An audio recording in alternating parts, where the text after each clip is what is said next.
hello, hello, hello. And welcome back to the Lounge with Annette, where you might see a little bit of this and you might see a little bit of that. How you doing? So today is Wednesday, December the 20th, and I have chosen the book that I'm going to read next on my channel, which is this one here. Now, this one is also part of a book club that I'm in that's going to be reading it for January. I decided to check it out early because this book has a long hold in my library. So I decided to check it out and read it on my channel. No, it wasn't part of the 5 options that I had before, part of my poll, but like I said, it's a long hold in library, so I decided to read it. So I don't know if I'm pronouncing this right, but it's Veridity by Colleen Hoover. So I don't really know what it's about, but it has 25 chapters. Okay, so let's get into it. All right. Chapter 1. I hear the crack of his skull before the spattering of blood reaches me. I gasp and take a quick step back onto the sidewalk. One of my heels doesn't clear the curb, so I grip the pole of a no parking sign to steady myself. The man was in front of me a matter of seconds ago. We were standing in a crowd of people waiting for the crosswalk light to illuminate when he stepped into the street prematurely, resulting in a run-in with a truck. I lunged forward in an attempt to stop him, grasping at nothing as he went down. I closed my eyes before his head went under the tire, but I heard it pop like the cork of a champagne bottle.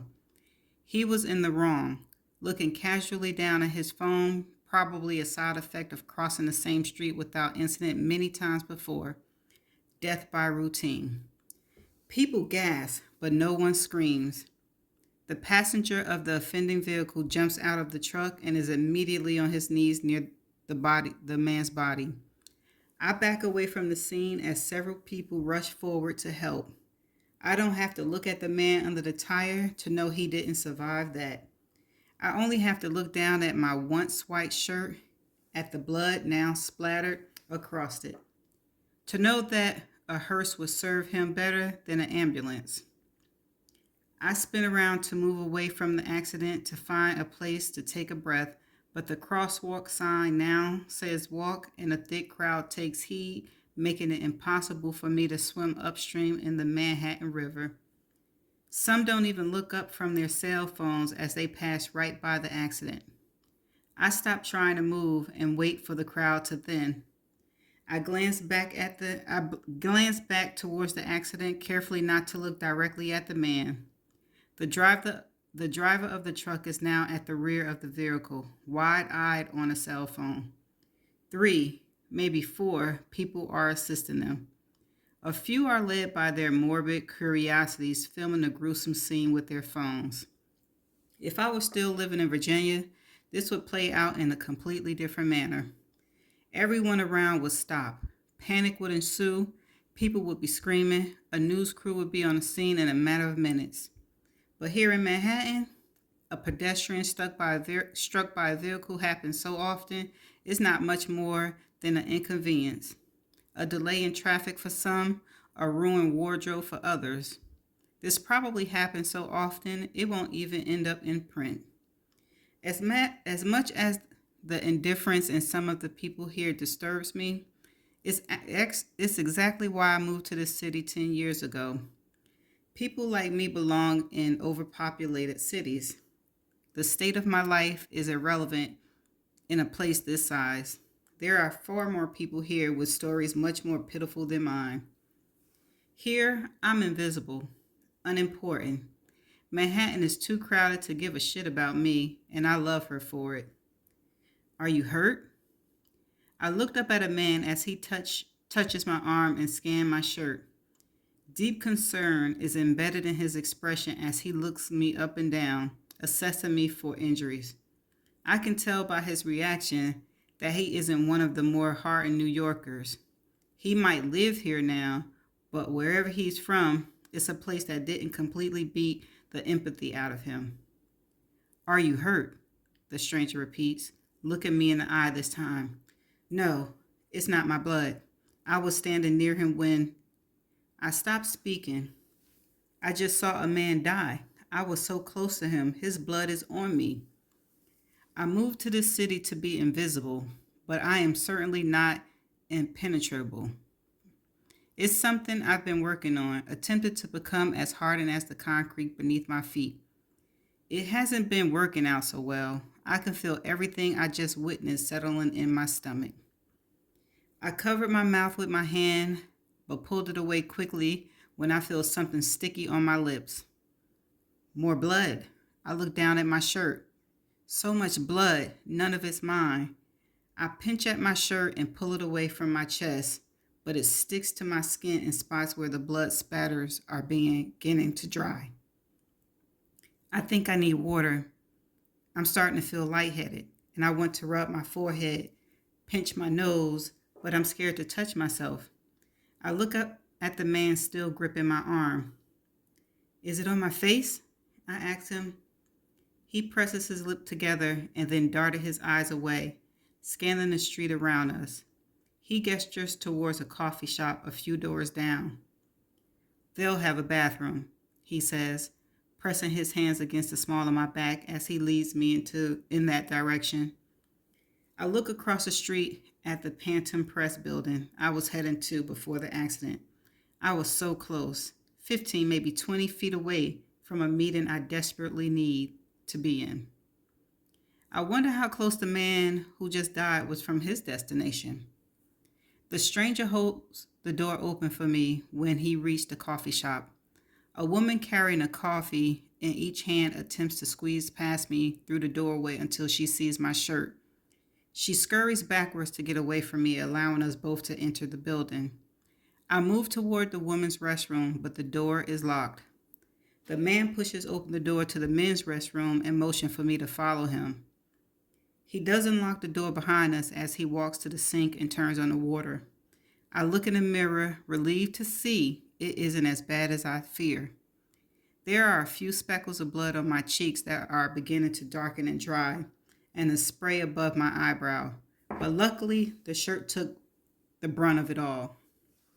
The man hands me wet paper towels and I wipe at my face while he wets another handful. I can smell the blood now. The tanginess in the air sends my mind whirling back to when I was 10. The smell of blood was strong enough to remember it all these years later. I attempted to hold my breath at the onset of more nausea. I don't want to puke, but I want this shirt off of me now. I unbuttoned it with trembling fingers, then pulled it off and placed it under the faucet. I let the water do its job while I take the other wet paper towel from the stranger and begin wiping the blood off my chest. He heads for the door, but instead of giving me privacy while I stand here in my least attractive bra, he locks us inside the bathroom so no one will walk in on me while I'm shirtless. It's disturbingly chivalrous and leaves me feeling uneasy. I'm tense as I watch him through the reflection in a mirror. Someone knocks. Be right out, he says. I relax a little, comforted by the thought that someone outside this door will hear me scream if I needed to. I focus on the blood until I'm certain I've washed it all off my neck and chest. I inspect my hair next, turning left to right in the mirror, but find only an inch of dark root above fading caramel. Here, the man says, fingering the last button on his crisp white shirt. Put this on. He already removed his suit jacket, which is now hanging from the doorknob. He frees himself of his button-up shirt, revealing a white undershirt beneath it. He's muscular, taller than me. His shirt will swallow me. I can't wear this into my meeting, but I have no other option. I take the shirt when he hands it to me. I grab a few more dry paper towels and pat at my skin, then pull it on and begin buttoning it. It looks ridiculous, but at least it wasn't my skull that exploded on someone else's shirt. Silver lining. I take my wet shirt out of the sink and accept there is no saving it. I toss it in the trash can and then I grip the sink and stare at my reflection. Two tired, empty eyes stare back at me. The horror of what they've just witnessed has darkened the hazel to a murky brown. I rub my cheeks with the hills of my hands to inspire color. To no avail, I look like death. I lean against the wall, turning away from the mirror. The man is waddling up his tie. He shoves it in the pocket of his suit and assesses me for a moment. I can't tell you. I can't tell if you're calm or in a state of shock. I'm not in shock, but I don't know that I'm calm either. I'm not sure, I admitted. Are you okay? I'm fine, he says. I've seen worse, unfortunately. I'll tilt my head as I attempt to dissect the layers of his cryptic reply. He breaks eye contact and it only makes me stare even harder, wondering what he's seeing that tops a man's head being crushed beneath a truck. Maybe he's a native New Yorker, or maybe he works in a hospital. He has an air of competence that often accompanies people who are in charge of other people. Are you a doctor? He shakes his head. I'm in real estate. Well, used to be anyway. He stepped forward and reaches for my shoulder, brushing something away from my shirt, his shirt. When he drops his arm, he regards my face for a moment before taking a step back. His eyes match the tie he just shoved in his pocket.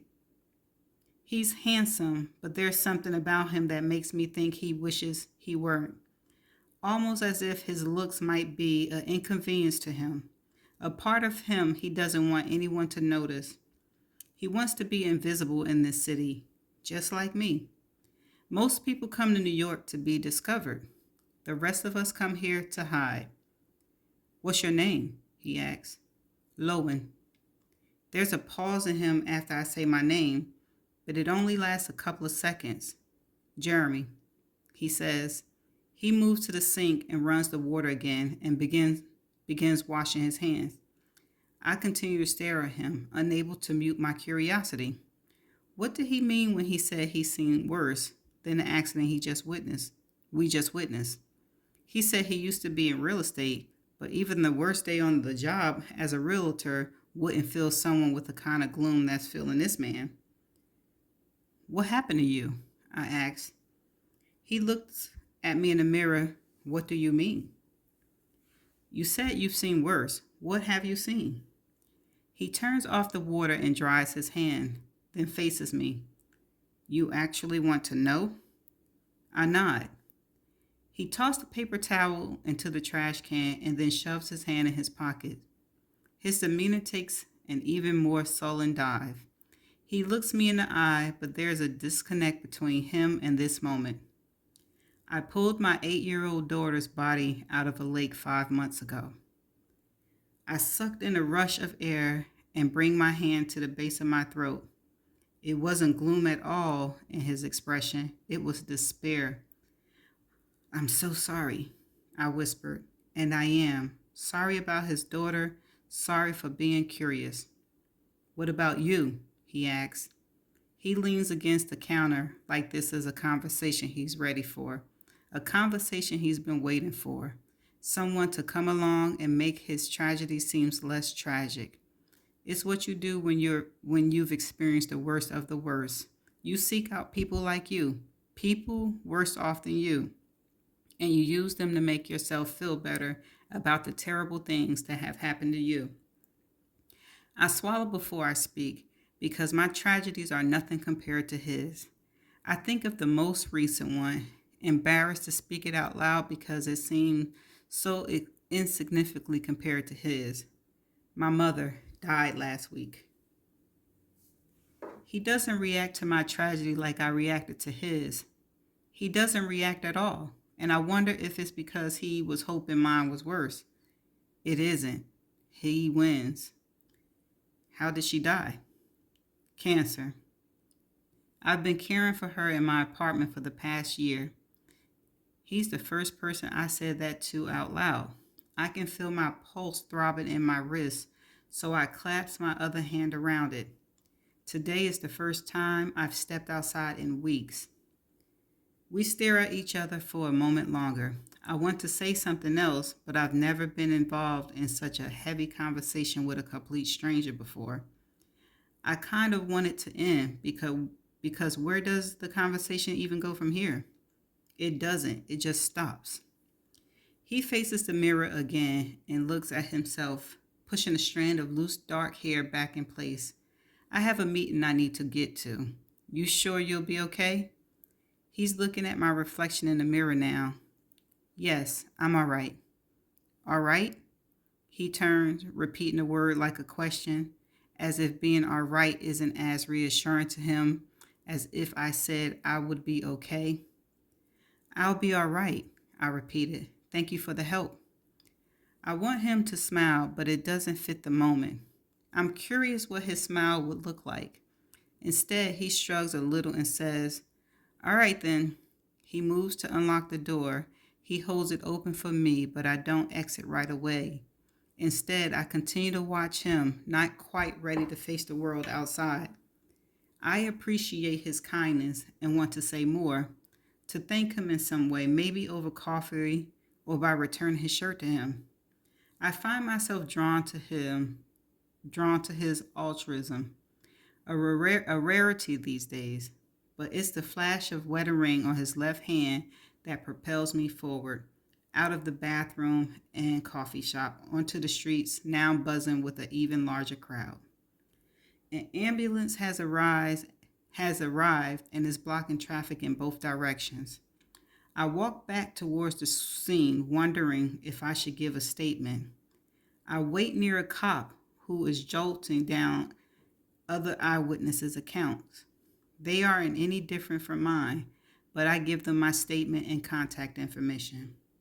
I'm not sure how much help my statement is since I didn't actually see him get hit. I was merely close enough to hear it, close enough to be painted like a Jackson Pollock canvas. I look behind him and watch as Jeremy exits the coffee shop with a fresh coffee in his hand. He crosses the street, focusing on wherever it is he's going. His mind is somewhere else now, far away from me, probably on his wife and what he'll say to her when he goes home missing a shirt. I pull my phone out of my purse and look at the time. I still have 15 minutes before my meeting with Corey and the editor from Panton Press. My hands are shaking even worse now that the stranger is no longer here to distract me from my thoughts. Coffee may help. Morphine would definitely help. But hospice removed it all from my apartment last week when they came to retrieve their equipment after my mother passed. It's a shame I was too shaken to remember to hide it. I could really use some right about now. And that's the end of chapter 2. See you in the next chapter.